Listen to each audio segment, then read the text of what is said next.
Today, we're taking you inside the legendary production floors of Lucchini RS, one of the world's most respected names in railway wheel manufacturing. Based in Lovere, Italy, Lucchini RS has been forging wheels for trains since the mid-1800s, and what they do today is nothing short of breathtaking. Let's start at the very beginning, the steel. Lucchini RS uses only the finest high-carbon and alloy steel billets, each one precisely selected for its chemical composition and mechanical properties. These cylindrical billets typically weigh between 500 and 800 kilograms. Before anything else happens, they're loaded into a massive rotary hearth furnace, where temperatures climb to around 1250 degrees Celsius, roughly 2280 degrees Fahrenheit. That's hot enough to make the steel glow a brilliant orange, almost like molten gold. The billet needs to be heated uniformly all the way through, and that process alone takes between 2 and 3 hours. Patience, as they say, is the first step in precision. Once the billet reaches the right temperature, a robotic arm, moving with the kind of confidence that only decades of engineering can produce, extracts it from the furnace and places it onto the forging press. Lucchini RS operates one of Europe's most powerful hydraulic forging presses, capable of exerting up to 10,000 tons of force. That's 10 million kilograms pressing down on a single piece of glowing steel. The billet is first shaped into a rough disc, a process called pancaking, then progressively formed through a series of die impressions into the recognizable wheel shape. Each press stroke takes just a few seconds, but the precision demanded is extraordinary. Next comes one of the most fascinating steps, the rolling process. The preformed wheel blank is placed onto a ring rolling machine, where a driven roll on the inside and an idle roll on the outside apply continuous pressure as the wheel rotates. This radially expands the wheel to its final diameter, typically between 840 millimeters and 1000 millimeters for standard railway applications, while also refining the internal grain structure of the steel. A stronger, tighter grain means a wheel that can handle millions of miles of track without failure. After rolling, the wheel goes through controlled cooling. Not too fast, not too slow. Rush this step and you risk warping or cracking the steel.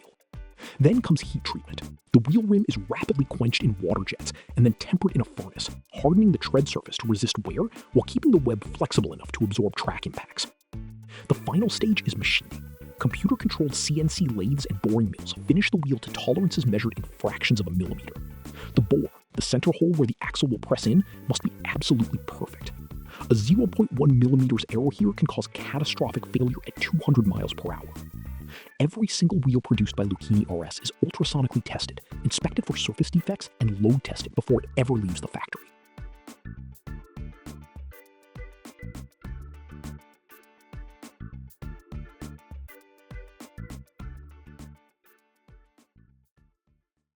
Now, if you've ever looked at a giant storage tank, the kind you see at oil refineries or chemical plants, and wondered, how do they make those rounded ends? Well, you're about to find out. That rounded end piece is called a spherical cap, or in engineering terms, a dished head. It's the curved, dome-shaped component that seals both ends of large pressure vessels and storage tanks. Without it, those tanks simply couldn't hold the enormous pressures they're designed for. It has to be perfectly shaped, perfectly strong, and perfectly consistent, every single time. And to make that happen, engineers turn to one of the most powerful tools in heavy manufacturing, a 3,000-ton hot press forming machine. 3,000 tons of pressing force. This hydraulic press is engineered with a massive upper die and a precisely machined lower die mold, both shaped to match the exact curvature of the finished spherical cap.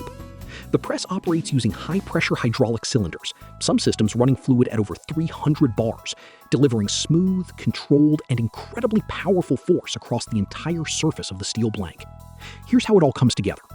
First, a large circular steel blank, often cut from thick carbon or stainless steel plate, is loaded into a gas-fired furnace and heated to somewhere between 900 degrees Celsius and 1200 degrees Celsius.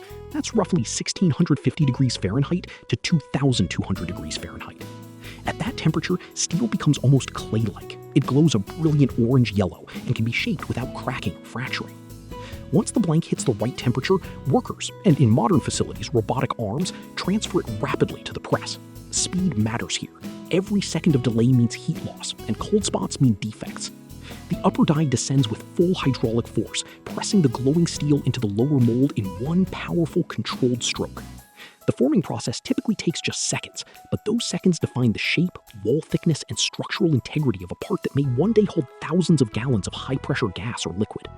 After pressing, the cap is cooled, inspected, trimmed, and tested, ready to be welded onto tanks that will serve industries for decades.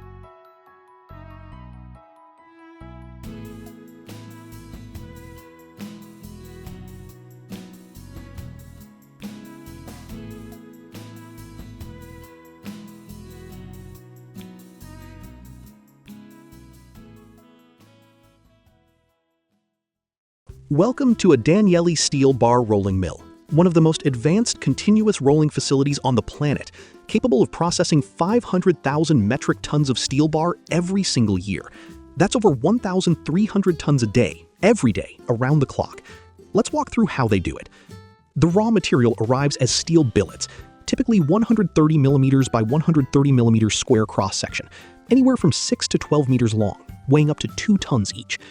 These billets are loaded onto a walking beam furnace, a type of reheating furnace where the steel moves along on a series of mechanically operated beams that walk it through heating zones. Over the course of 45 to 90 minutes, the billets are heated to around 1100 to 1200 degrees Celsius. The furnace can hold dozens of billets simultaneously, maintaining a continuous, uninterrupted feed to the rolling mill. Now comes the heart of the operation, the rolling mill itself. At a Danieli facility, the roughing mill, the first section, takes the hot billet through 6 to 8 passes between grooved rolls, progressively reducing its cross-section while increasing its length dramatically. A billet that entered the mill at 6 meters long might exit the roughing mill at over 50 meters.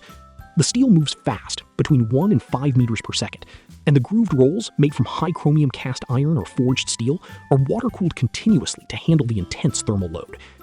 After roughing, the bar moves into the intermediate and finishing mills, a series of closely spaced rolling stands arranged in a continuous line.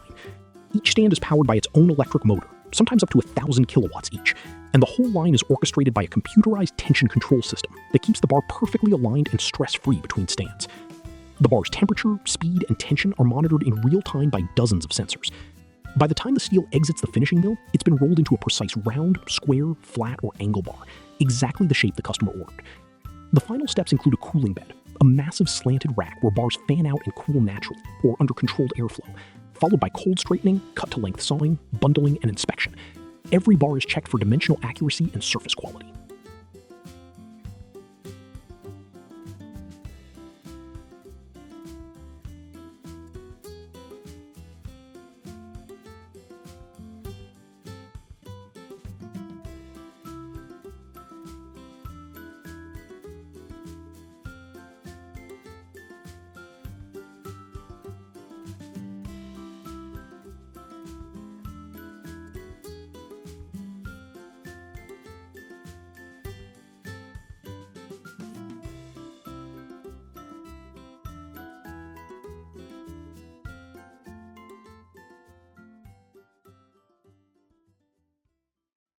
Out on the rugged western coast of Scotland, in the historic harbour town of Campbelltown on the Kintyre Peninsula, there's a company doing something that would have seemed like science fiction to the fishermen and distillers who built this town over centuries.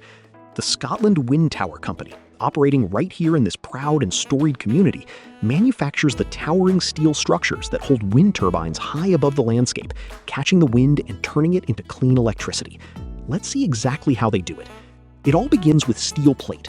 Thick, heavy-gauge structural steel, typically between 20 and 80 millimeters thick, arriving in massive flat sheets from steel mills across Europe. These plates are first inspected ultrasonically for any internal flaws, because a wind tower section is going to spend 25 years or more exposed to gales, salt spray, and constant cyclic fatigue loads. There's no room for hidden defects. Once cleared, the plates go to the cutting and preparation station, where plasma or laser cutting systems carve them to exact dimensions, with tolerances as tight as plus or minus 1 millimeter on pieces that might be 3 meters wide and 12 meters long.